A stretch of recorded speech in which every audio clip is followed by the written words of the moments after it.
So, with that being said, let's talk about Monday Night Raw tonight. I was saying before we had all the technical difficulties, there was a lot that went on tonight, and, well, we're here to talk about it. So, obviously, as we know, the opening segment was CM Punk and Seth Rollins. Alright, much better. Ooh, perfect spot. I'm good, Blue. How about you? As we know, the opening segment revolved around CM Punk and Seth Rollins. It was announced tonight that the opening segment was going to be CM Punk.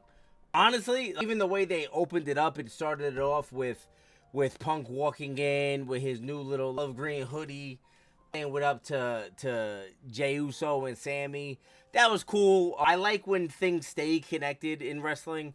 I hate when you have the War Games match and then we fast forward and then just to Monday night, we pretend like nothing happened. I used to hate when they would do that. They would just completely dismiss things. So that I love that opening. It just lent credence to the fact that we all just teamed up. We all just, there was a lot of brutality in that War Games match. A lot of it's self-inflicted, right? Bronson Reed broke his ankles or something along those lines. I don't think there's any real clear information out about it, or I should say confirmed, because they are really starting to blur the lines with what's real and what's not. So they do mix in some kayfabe stuff with the real stuff, which I love. And just to touch on that for a second, I love how everyone knows wrestling is the F word. I'm not even going to say it. I'm not even going to say what it is. But everything is scripted, right? We're getting back to a point now where they're blurring that line again. There's rumors that Jade Cargill's not even really hurt. While I do believe she's hurt to some degree, they're always banged up. They're always, I guess I wouldn't say, there's injured and there's hurt, right? So you could be hurt and still work. But it won't hurt to miss work. Who remembers that commercial? But, so, you have Jade, who's hurt. Jimmy Uso, who I think had a highlight moment of his career in War Games. That splash from the top. I felt like, just as simple as that was, I feel like he needed it. So you have them injured. You have Bronson Reed. You have Jacob Fatu. So there's a lot going on right now as far as injury bug. And we don't know what's real, what's not. So, again, I like how they're blurring the line again, even with people knowing wrestling is fake. It's scripted, right? So, anyway, it's just I just wanted to acknowledge that. I think it's super dope how they're doing that. So anyway, back to the CM Punk and Seth Rollins.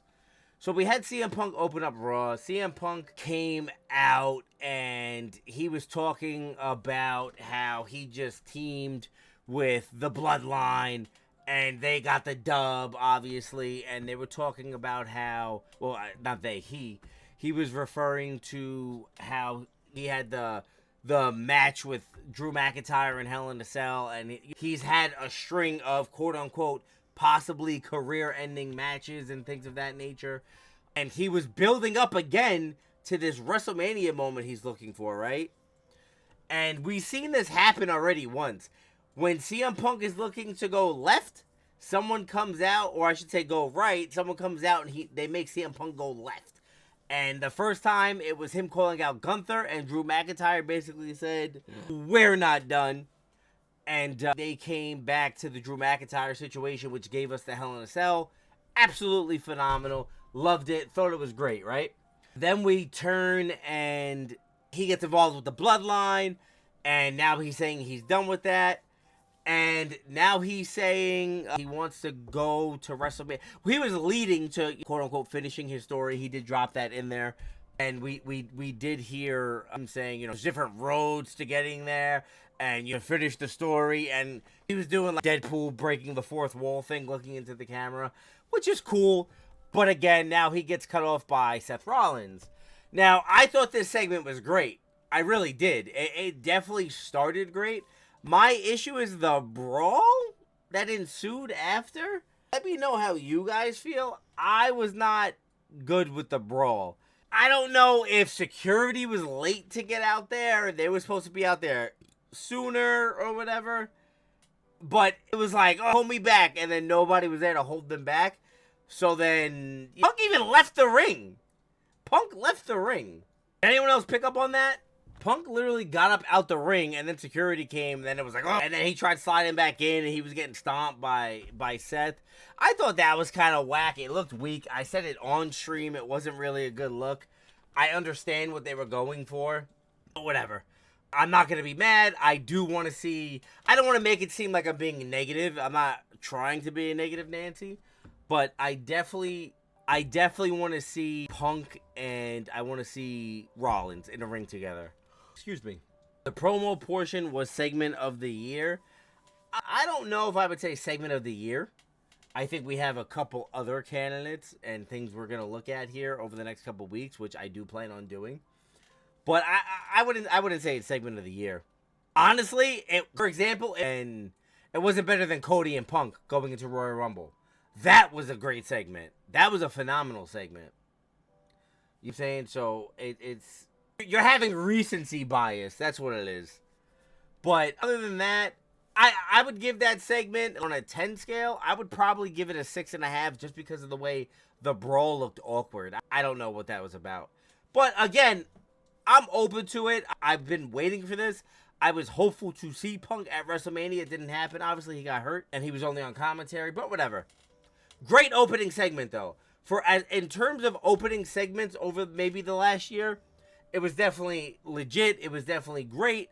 And it's two people that everybody wants to see together. So that was cool.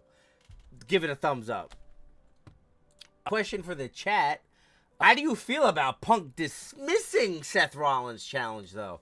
Is he avoiding him? What's the deal? Is he avoiding Seth? Or are we setting up for a massive Seth heel turn in the midst of all this? We've also seen situations where person A wants to get their hands on person B so much that it's not even a full-blown heel turn that we get. It could be just towards that person where they're acting a little different. They start doing underhanded things. Look at Shawn Michaels and Hulk Hogan. Shawn Michaels had it out for Hogan, but I wouldn't say... Like, HBK worked heel during that match, but I wouldn't call him a heel during that run entirely. Brock using the weight belt on Cody in the rain. Yeah, I think that was a phenomenal segment. That literally made the internet go insane. So, that's true. That's another one. We're going to look at segments of the year, though, this year. Probably in the next coming weeks. Again, how do you guys feel about some quote-unquote dismissing Rollins? Because he definitely did come off a little dismissive. And not only did he come off dismissive, it was like... Granted, he framed it as he's letting go of all the personal vendettas because he wants to go and recapture a championship at WrestleMania and blah, blah, blah. Which is cool. And I like that. But now, how do we think this is going to play out? Seth is not... Personally, I think Seth is going to go full-blown heel. Especially considering he did recently mention he was not happy with the work of the heels in WWE and said that they're lacking, like, a big heel. Which I'd be inclined to agree with. Yeah, that, right? I want Roman versus Punk at Mania. I said that on Twitter. Hold up, let me bring up the Twitter feed real quick. Guys, if you're not following, definitely drop that follow. We are live every Monday, Friday, and PLE. Where is it?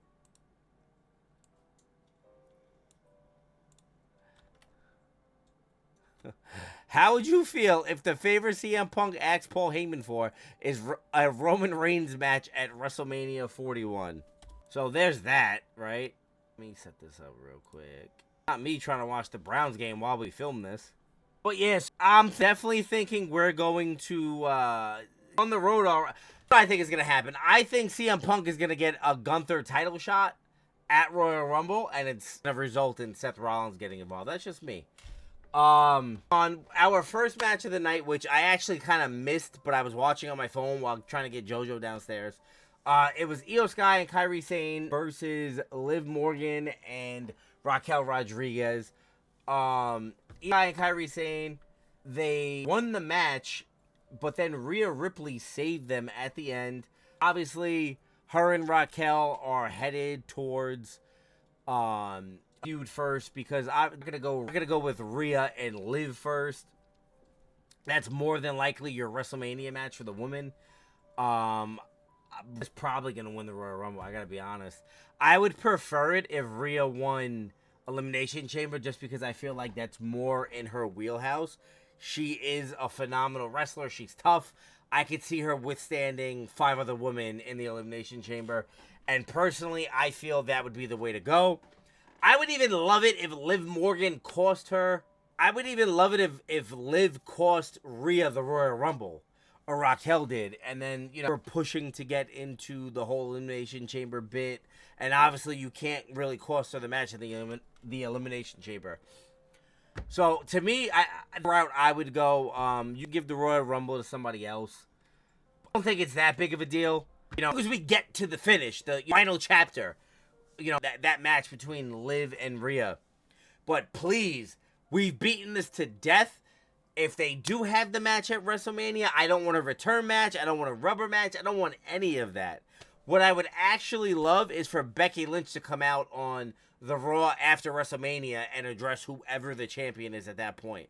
So anyway, segment was cool. Like I said, it's setting up for what is to be expected. We know what we're getting, and obviously they're going to have to give us a little preview. They're going to put Rhea Ripley through some trials and tribulations before she gets her chance to get her hands on Liv Morgan again. And that's cool. Like I said, it's expected. We're just going through the motions right now. I'm not mad at it. I don't hate it. I don't love it. This is where we are supposed to be right now, if that makes sense. You're going to miss Raw after Mania? Wow, what got going on? Next. Had a... Hold up. What is the score in the Broncos game? Move on, obviously, the backstage segment, Finn Balor and Gunther. Again, I'm not a Gunther fan, but I'm a fan lately of what Gunther is doing. So, I mean, honestly, more power to him. Like, I gotta keep it real here, right? Sorry guys, I'm watching the Broncos game as we do this, but 32-31, yeah, we have Gunther, who I am not a fan of. We all know this. I'm not a big fan of Gunther at all. I can acknowledge the fact that he's a great talent. He can wrestle. He's very technical. He's very Randy Orton-esque to me. I don't think Randy Orton necessarily has, like, that wow you. But I also think Randy Orton is a phenomenal talent. He's a top 5 maybe heel of all time. His Legend Killer run and all that. Listen, bro gave an RKO to Stacy Keibler. How could you get any more heel than that? Like, that's crazy. Also gave an RKO to what's her face, Mae Young and Fabulous Moolah, but whatever. But Randy Orton, right? So Randy Orton has that edge to him. Gunther does not. I think Gunther's looking for that edge. I think Gunther's trying to figure that out. I do like the type of heel Gunther is. That believable monster of a heel. Like, doesn't need to cheat. He's just that damn good. And it makes it, believable. Because he is an imposing figure. So I'm cool with that. And I like the layers. They're finally adding layers to Gunther. They're finally sitting here and going, oh, what if the World Heavyweight Champion, who's a monster heel, is having confidence issues? Which is what they're doing. And it's kind of what his beef and Finn's beef kind of lends itself to. So, kudos on that. So Finn Balor requests a World Heavyweight Championship match. Gunther declined and actually took a dig at him and said, listen, why do you deserve a match when you can't even beat Damian Priest, but your boy Dominik Mysterio did? So there's that, right? I think Drew's after the bloodline. Probably. I think Drew attacked Jay, 100%. But, that being said, I'm going to sit here and say, so I know they announced Finn Balor versus Gunther for the World Heavyweight Championship coming up at, main event. Me personally, man, I don't know if it's going to happen I don't know if this match is going to evolve. Can't see this match happening at Royal Rumble because then it takes away 3 potential people put in the Royal Rumble. But I would absolutely love it to see Jey Uso. Sorry, not Jey Uso. I would absolutely love to see Gunther versus Dominik Mysterio versus Damian Priest versus Finn Balor in a Fatal 4-Way match at Royal Rumble or Saturday Night Main Event. Unfortunately, I don't think we're going to get it, but there's so many layers to that match, being that they all hate each other so much, especially with the falling out from the Bloodline. I think Dom and Finn Balor are eventually going to have a falling out. I think that match would be the perfect start to that. Beefing in the match. So, I don't think we're going to get it, though. But I think that would be a phenomenal way to book this and then have that all branch off on their own. All four of those guys.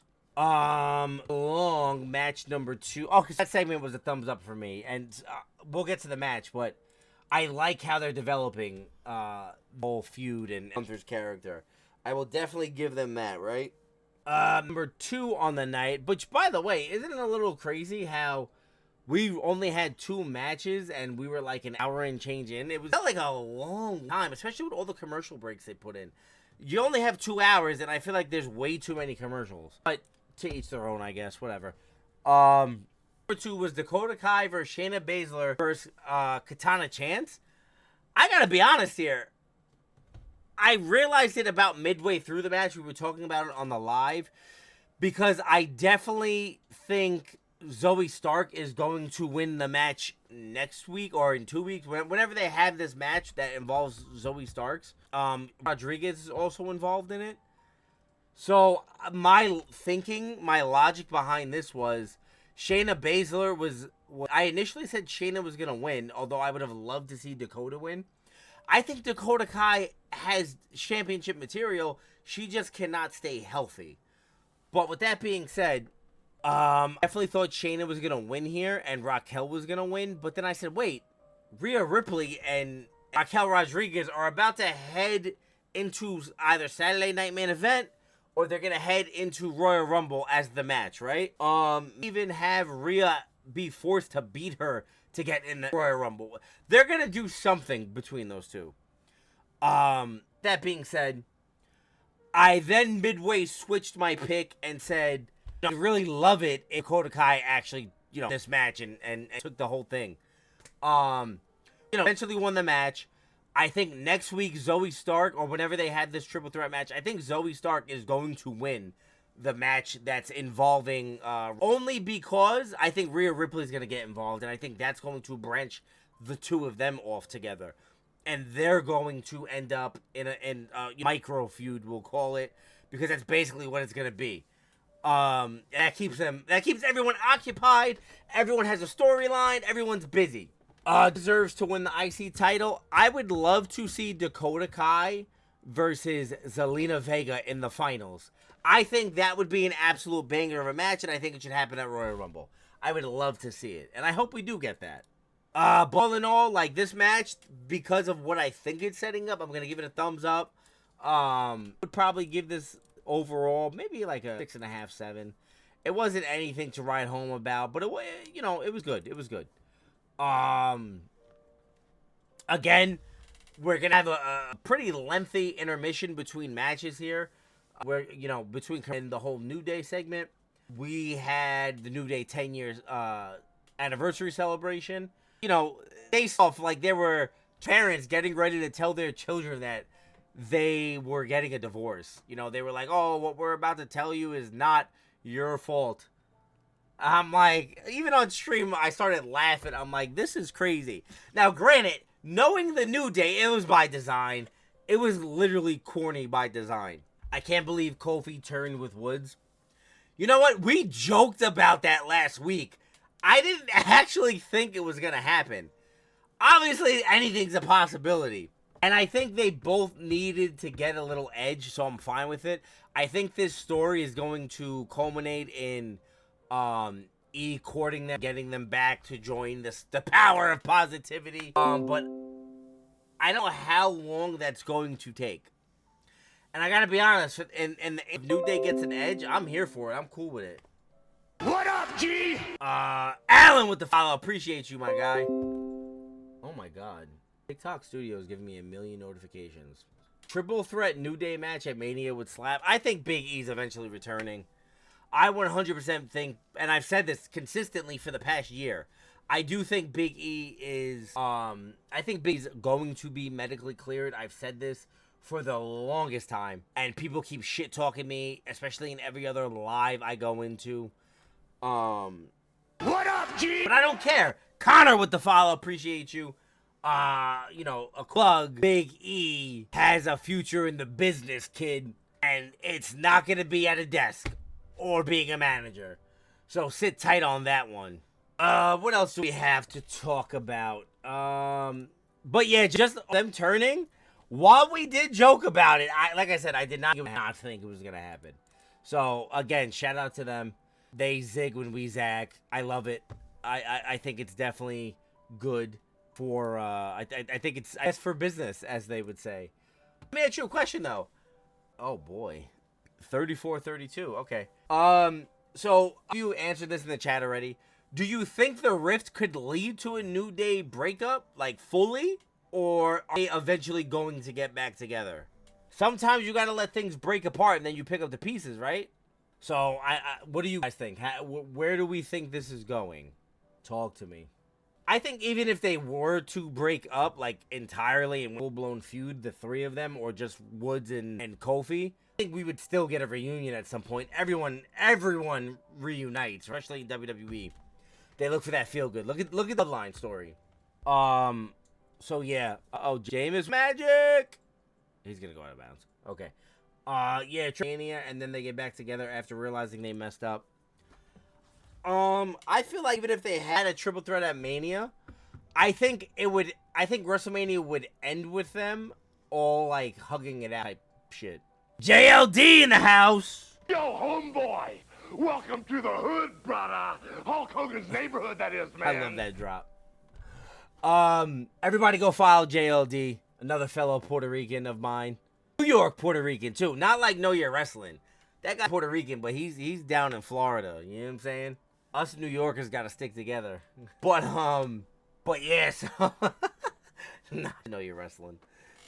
That's the bro. I honestly I could link up guys more often. I'm trying to what I might end up doing is I end up going to the gym at like 5 a.m. moving forward, so I have more time. I have more availability. I literally have requests to go on podcasts because some people either just want to freaking argue with me or they want to they want a little bit, and I just like Bloop asked me and I was going to. I cannot find it in life right now. But I'm definitely moving some things around, and we're gonna figure that out. Moving forward, we had which honestly, like, if you've noticed, they kick Dominik Mysterio in these positions where he's just in the ring with people who are beating the piss out of him. And honestly, I love it. I think it's great. I will say this, though. Interaction with him and Gunther in the match when he put him over the ropes and he patted him on his head and then he slapped him right in the face. I love that. I absolutely love that. It shows Dominik does have some fight in him. Yeah, he could be the heel and all this stuff, and he does that perfectly. But let's be real here. A lot of his heat is not really organic. Like, people boo him now just because it's fun. Honestly, if you legitimately dislike Dominik, tell me in the chat why. Don't just say me. Don't just go me. I don't do that. Tell me why you dislike him. And don't go, oh, because he's got my girl. He's got my girl, Liv.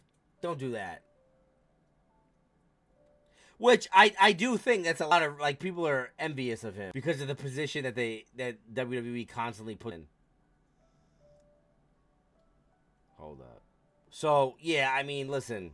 Hats off to Dom. He definitely is a hard worker. Dom is the greatest to ever do it. That's the power of positivity I'm talking about right there. Let's go. Again, I'm not like a Dom fan, but it's hard to hate the kid at this point. I gotta be real honest. So yeah, I mean, them and Gunther, I feel like giving him and putting him in these positions, to make, let him earn him and get his licks. Oh, interception by the Denver Broncos. They're gonna bring this home. So yeah, anyway. Yeah, but so one of the greatest heels ever? I don't know if he's one of the greatest heels ever. I think everything is being orchestrated for him, and I think, again, like, people boo him just for the sake of booing him. I've never seen anyone get booed like that, really. I feel like this is more in line with people chanting "You suck" to Kurt Angle, is necessarily about actually hating him and booing him. So there's also that aspect of it. I'm not too sure.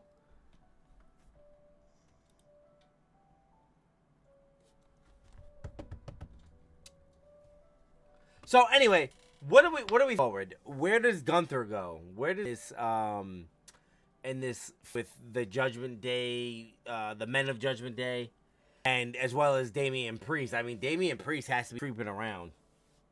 We didn't see him tonight, but I'm sure he involved. I wouldn't be surprised if we don't see Damian Priest until Saturday Night Main Event. I noticed this, and to them once again, they're starting to use the talent in a way that's like rotational. I gotta be honest, don't need to see Cody Rhodes at every single event. We don't need to see Damian Priest at every single event. We don't need Gunther at every event. To me, there's no off-season in wrestling, right? They tout it, they on their sleeve constantly. There's no off-season in wrestling. So why can't the off-season then be the fact that we have so much talent, and WWE does have a massive pool of talent, so much so that they don't really know what to do with them, or they don't have the time, especially when you're only giving giving us TV time per week. Now, I think it's going to go up to 6. Again, I was one of the first people to say that I was going to go 6, based on conversations I had with people who work in the company. People, again, like, people keep thinking I'm doing all this stuff. So much stuff I've said over the past year of me doing this has come true. Y'all need to open your ears and listen up. Stop responding just to hear your own voice. Okay? You're not listening. You're respond and rebuttal. No, just listen. Okay? Just listen. At the sauce. Okay? I'm letting y'all know the front. A lot of things I've said over the past year have come to fruition. Just FYI. Anyway, with that being said, I don't even remember what the hell I was going on about. Moving on after my rant. What else did we have here? Guys, keep double tapping the live. Let's try to get more people in here. Let's hit the share button. Matter of fact, we're live with this shit.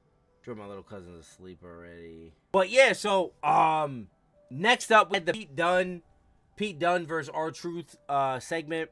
Sorry, not segment. We had the Pete Dunne segment where he was backstage talking about his match with R-Truth. What happened in that? That was with Jey Uso. Okay, so Jey Uso ends up getting attacked in the background of this. This was, again, a huge thing. Triple H likes to make everything intertwine, and I love it. I can't stress it enough. To me, when you're not doing this, it's wasted TV time. It's wasted air time. You need to have stories, even if they're not related, intermingle and be involved with each other. So I think Triple H does a masterful job of doing that. But anyway, during this segment, Jey Uso was attacked, right? And they had the medics. Here, there was one thing I didn't like about this. So whatever, he gets attacked. Adam Pearce is there. This as Jey Uso being attacked behind, whatever. But then Jey Uso up and conscious and walking around, and yet we didn't get an answer. We didn't, and I get it. You want to have a little bit of a cliffhanger here, but like, he could have literally. Now again, I get it. It's in hindsight, it's Drew McIntyre who attacked him, but lay him out. Like, it's not gonna make him look weak. He got attacked from behind, but bury him in boxes and things like they normally do. He got attacked from behind. Make him unconscious. Whatever it is you need to do. But it didn't sit with me that Jey Uso was up and just like and being mad like caveman primitive style. Whatever. I get what they were trying to do. It worked. So anyway, they come back commercial break. Now we're running out of time. We had to have a Pete Dunne match, a Truth match, go off in like 3 minutes, right? And it's funny because while this was happening, I checked the time. It was 9:41. I said, R-Truth is going to win this match with a roll-up. And that's exactly what happened. So, with that being said, we get the roll-up situation. Read the second one first. Ludwig causes Gunther to drop the championship to Balor. Then we get Ludwig versus Gunther and versus Priest at Mania. That's a lot. I don't think that'll happen. I can't see them putting a belt on Ludwig yet. I think Ludwig has more potential though than Gunther, just based on his look. He's not built in the same way Gunther is. There's only so much you could do with Gunther.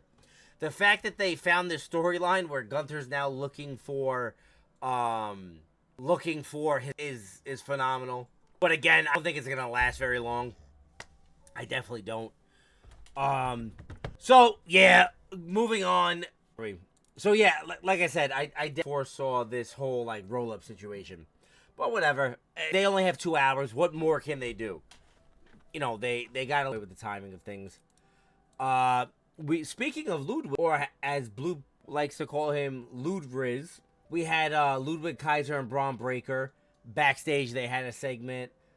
He basically indirectly challenged Breaker, if memory serves me correct, and Breaker accepted. Oh, pass interference. Brown's at the 1 yard line. Is that Tillman? I think it's Tillman. So yeah, and then this interaction, Braun Breaker basically what is happening? I am not inactive. I'm literally sitting here. TikTok. During this interaction, we saw Braun Breaker try to plant the seeds for Ludwig leaving Gunther by saying, you know, the stopping. Gunther is not who he once was. So, and I think we definitely are headed towards a Ludwig Kaiser and Gunther match. I don't know if the world title will be involved. I don't know if Ludwig will cost him the world title prior to their match. But I am here for that feud, absolutely. Oh my god, Jameis Winston just got picked off again. Horse collar. Goddamn. So, yeah, there you have it. They're definitely setting up there. I would also like to see Ludwig win the IC title. I think he definitely needs some sort of individual title, as opposed to, I know he's a former champ and things like that, but we need to build his solo resume, I think, before he even gets in the main event scene, just based on the fact that WWE's talent pool is so deep, and there are so many people with such better resumes than him to justify it. So yeah, I mean, and then we get what was the main event. Let me see. Okay, I'm checking my notes here. So let me ask you guys this. Can Ludwig Kaiser step out of Gunther's shadow and shine on his own, though? Do we think that's possible? I do. I definitely do. He has more potential than Gunther, like I said. But let me know how you guys feel. Let's see. And then lastly, we had Sami Zayn versus Seth Rollins. Again, pressed for time. I think they had about 11 minutes to go. And then there was a lot going on here. We had McIntyre return.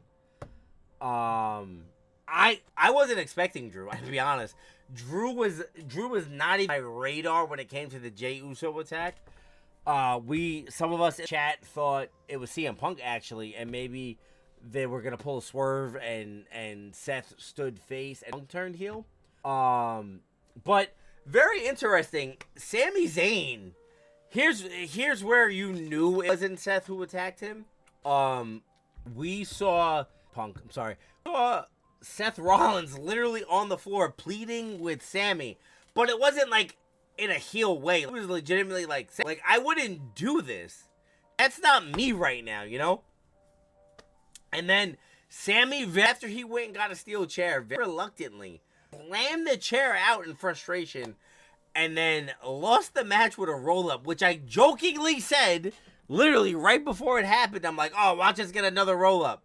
I did not think that was going to happen. I thought Seth would have jumped up, hit him with an enziguri, then hit him with a stomp, something like that. That's not what we got. That's exactly what we talked about. We got the double back-to-back. Granted, it was a small pack. All right, we get it. It's not necessarily the same thing. but in essence, it really is. It was a cheap finish. I guess it didn't make Sami look weak, and I guess they were kind of looking to protect him as much as they could. But I mean, come on. We came up with so many other ways to end this, you know? So yeah, Seth was still pleading with Sami, which I found interesting. For someone who's facing a potential heel turn, he was still sitting there trying to prove, like, yo, boy, I didn't do this to y'all. So I thought that was definitely interesting, and it's a little misleading, which I feel like right now WWE's in a place where it's like, you can't necessarily trust what your eyes see all the time. We don't necessarily know, whether someone's coming or going. So with that being said, again, I thought it was great work. Loved it. And, they circled back. Thought was going to be a cliffhanger, and I guess still technically is a cliffhanger. We were ending Raw without ever finding out who the attacker was, right? So, I guess I was not really okay with that. It didn't make too much sense to me because, again, Jay was not hurt. He was not down and out. He was in whatever. But he could have verbalized who attacked him. So, being said, I definitely loved that McIntyre, a wild card, came out and attacked Sami, which basically confirms he's the one that attacked Jay. Now, I do think it's possible we get some sort of alliance between Seth and Drew once Seth goes full heel. I don't know necessarily when Seth Rollins is going to go full-blown heel, but I could tell you that I am 1,000% here for it. And I do agree with Seth. I think WWE, other than like Bronson Reed, like for example, they were at like menacing heel that's going to go above and beyond and make you look at your TV and go, what the just happened, So I think Rollins, like, he has the right of cringe to make that work, and him being, I don't want to say psychotic, because he's not really psychotic. He's more strategical and he needs to do to get where he will go, and I'm more than okay with that. I think that's the heel we need. Again, Gunther is the heel champion, and Gunther's more or less just about banging on his chest and saying, I'm the baddest motherfucker, around. Which is fine. It worked. Whatever. But I definitely think we need a heel that is willing to cheat, that is willing to take, cheap shots and things that, fans don't necessarily love. Fans' favorite wrestlers. I think we need that. And Gunther's not really that guy. So I'm glad that Seth is about to hit his full-blown heel turn. In the event he doesn't, we do have Drew. We know Drew is willing to stoop to some pretty low levels and just brawl out with whoever he's beefing with. So we also have that. But yeah, I mean, I was pretty good. I don't know if I would give it an 8 or a 9. I would say a good 7.5 fits this episode of Raw. I will say this. The crowd in Washington, was so much better than the Survivor Series crowd. The Survivor Series crowd was not a good crowd at all. And I know it was an international PLE, and, the international PLEs kicking the U.S.'s ass when it comes to crowd reaction and things like that. So much so that I thought we were pretty much going to end up seeing every PLE outside of the States moving forward. But the west side of Canada reassured the fact that that is not the case. We are going to continue to get PLEs in the U.S. because that crowd bombed. It was not good. And the crowd tonight at Raw highlighted that even more. They were up for this Raw. And, I had a friend at the show, Matt. Shout out to Matt, friend of the show. He was videos in our group chat, and the crowd was lively. It just was not on TV. The crowd was legitimately, like, very crazy.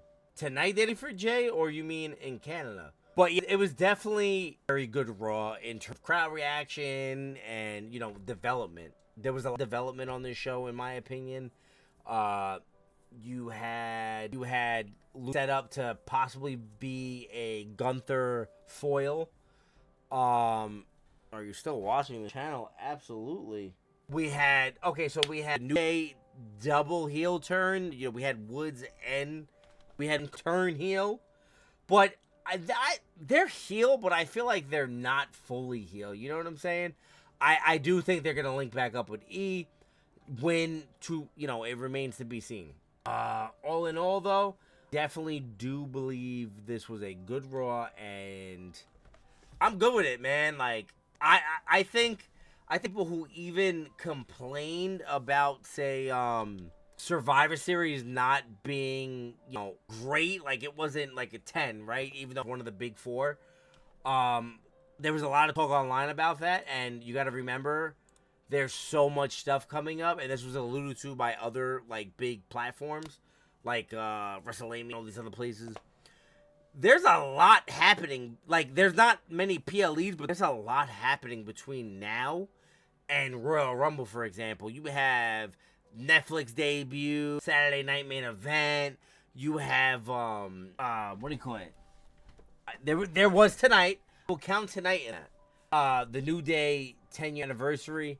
We got some stuff going. So I think they, instead of, you know, doing one of these, like having high peaks and low valleys, they want to build everything up very slow, because I think we're going to end up getting a very big WrestleMania season this year, with it being in Vegas. It's also on Easter. You have to get these people to tune in. It's late in April. We're talking like playoff season, if I'm not mistaken, or pretty much playoff basketball season. So it's definitely a to take in, and I think they wanna steady incline of viewership and just overall moments. You know what I'm saying? So I think this is the beginning of a very long stretch of good WWE programming. I'm missing 3 hours. I'll be there in Vegas. I was gonna go to Vegas, but my 4-year-old son dictates that I'm not. My break glass in case of emergency situation will be if Stone Cold wrestles, as he was rumored to be, you know, they're trying to get wrestled because he's down the road in Nevada and all this stuff. I will fly out to Vegas by my goddamn self. Like, I need to see Colt in a ring and wrestle. I don't care if he's 90. His style that he wrestles, he could go until he's 90. He's going to be brawling, so we'll see what happens. Blind rank men's matches this year. Oh, hold up. Let me end my YouTube video. Guys, that's it on the YouTube end of things. Like, subscribe, follow, do all good stuff. All social media platforms. Regular Joe 28 J0E. We also have the shop. It's regular shop 28. It's a 0 instead of an O. We have Christmas ornaments. We have all sorts of things going on in the shop. We got, let's bring it up real quick. We got the do-rag Vince shirt here, sporting the Joe logo. Y'all remember when this happened, right, on ECW? I remember it. It definitely happened. We got the ornaments. We got the Cody Rhodes ornament. We got the OTC ornament. You know, I'm gonna be adding some other stuff. We got the What Up G. All my emotes are basically here going on ornaments. We got the OTC hat. We got a lot more to come.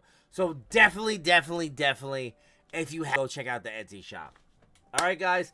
YouTube, for you guys, that's it. I'm gonna continue live over here on the TikTok as we do. Definitely follow on TikTok. Join in on the lives, man. I'm going to be going live eventually on YouTube. But that's it. That's it for today, y'all, on Friday.